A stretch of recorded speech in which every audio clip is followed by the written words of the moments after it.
প্রিয় দর্শক, কোনো মানুষের মধ্যে যদি আল্লাহর সন্তুষ্টি লাভের আশায় মানুষের কল্যাণ সাধনা, ইনসাফ প্রতিষ্ঠা করা, মুসলিম মিল্লাতের চেতনা ধারণ করা এবং মানুষের অধিকার আদায় করার মানসিকতা থাকে এবং সেটার জন্য তিনি যদি লড়ে যান, সংগ্রাম করে যান, এমত অবস্থা যদি তার এই চেতনার কারণে তিনি আক্রমণের শিকার হন এবং মারা যান, সন্দেহাতীতভাবে তিনি শাহাদাতের মর্যাদা লাভ করবেন ইনশাআল্লাহ তাআলা। ইমানদারের মধ্যে যদি আল্লাহর সন্তুষ্টি লাভের জন্য জীবন বাজি রাখার মানসিকতা থাকে এবং তার অসৎ কাজে বাধা প্রদান, অন্যায়ের বিরুদ্ধে তার প্রতিরোধ এবং ইনসাফ প্রতিষ্ঠার মানসিকতা লালন করার কারণে তিনি যদি আক্রমণের শিকার হন, তাহলে সেক্ষেত্রে তিনি অবশ্যই শাহাদাতের মর্যাদা লাভ করবেন। সেই জায়গা থেকে শরীফ ওসমান হাদিকে আল্লাহ তাআলা শাহাদাতের মর্যাদা দান করুন, আমরা সেই দোয়া করি।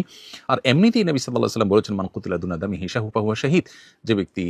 কারোর হাতে খুন হয়েছে, জীবন রক্ষা করতে গিয়ে তার জীবন খুন হয়েছে, অর্থাৎ সাধারণ ধস্তাধস্তিতে অথবা কোনো ডাকাতের হাতে মারা গেছে, সেও শাহাদাতের মর্যাদা লাভ করেন। তাহলে সেক্ষেত্রে দ্বীনের কথা বা মুসলিম মিল্লাতের কথা বা মুসলিম চেতনার কথা বা ইনসাফের কথা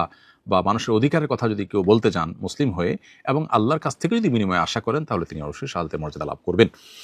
অনেকে আছেন যারা বিপ্লবী মানসিকতা ধারণ করেন, তারা অন্যায়ের বিরুদ্ধে সংগ্রাম করেন, তাদের সে সংগ্রামকে আমরা অবশ্যই শ্রদ্ধা করব। কিন্তু তার মধ্যে যদি আল্লাহর প্রতি বিশ্বাস না থাকে, অথবা তিনি যদি এই সংগ্রামটা করেন তার মানবিক চেতনা থেকে শুধুমাত্র, এর জন্য তিনি আল্লাহর কাছ থেকে কোনো বিনিময় আশা করেন না, আল্লাহর সন্তুষ্টি লাভের আশা করেন না, কোরআন হাদিসের নির্দেশনার কারণে করেন না, তাহলে সেক্ষেত্রে তার এই আত্মত্যাগটা শাহাদাত হিসাবে বিবেচিত হবে না। শাহাদাত বিষয়টা আসলে নিয়তের সাথে সংশ্লিষ্ট বিষয়।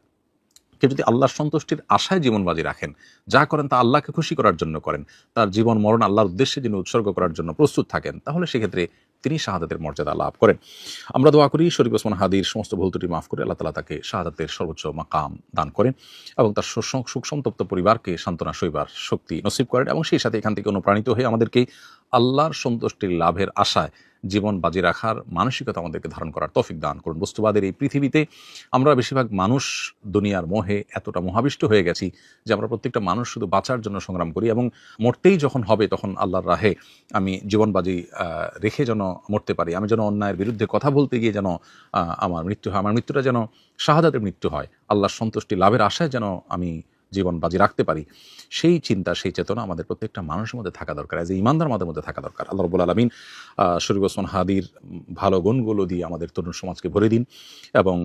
সেই তরুণ সমাজকে অন্যায়ের বিরুদ্ধে ইনসাফ প্রতিষ্ঠার জন্য, ন্যায় নিষ্ঠ হওয়ার জন্য এবং মুসলিম মিল্লাতের কল্যাণ সাধন করবার জন্য এবং আল্লাহর সন্তুষ্টির উদ্দেশ্যে মানবতার কল্যাণ সাধন করবার জন্য সবাইকে দুনিয়ার লোভ মোহের ঊর্ধ্বে উঠে আল্লাহর উদ্দেশ্যে নিজের জীবনকে উৎসর্গ করার এবং নজরানা পেশ করার তৌফিক আমাদেরকে দান